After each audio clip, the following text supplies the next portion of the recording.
I own a construction company in Ohio. It's an S-corp. What are your thoughts on setting up an XRP corporate treasury reserve? I don't like XRP held in an S-corp or a C-corp. And the reason for that is if you do get sued, especially if it is a construction company, I don't know if you have your assets held in that construction company, you've separated out the service-based business that you do. If you haven't done that, I would highly recommend that. I would have a holding company that owns the assets and a service company that leases the assets from the holding company just to separate a lot of that liability. I don't know if you're a general contractor or a sub or what you do in the construction business.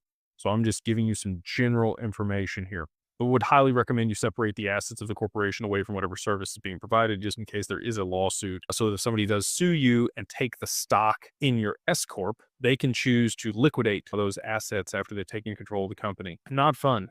Not fun at all. And that's why we often recommend, always almost, an LLC to hold digital assets, because there's equity units. And the reason that we set things up there in Wyoming is there's strong charging order protection, creditor protection there in Wyoming versus some other states like Ohio. An S corp also limits your ability to be owned by a trust. It has to be owned by an individual. It cannot be owned by another corporation. So, S corps are great for taxation, but you can take the S corp election for an LLC and still get that pass-through taxation. So I understand why you would do it for your construction company, especially if you have partners or you want to grant equity to people. Stock options is fantastic. An ESOP can be done through a construction company. There's a lot of reasons that you would structure a construction company as an S corp, but I wouldn't, normally recommend setting up a treasury component to that company just in case, again, if you haven't segregated the liability or potential liability away from the corporation of getting sued and somebody does take ownership of your stock, they could absolutely liquidate those positions and pay themselves back, or take the XRP itself and then give you back the useless stock on the other side of that. So again, I would silo that out.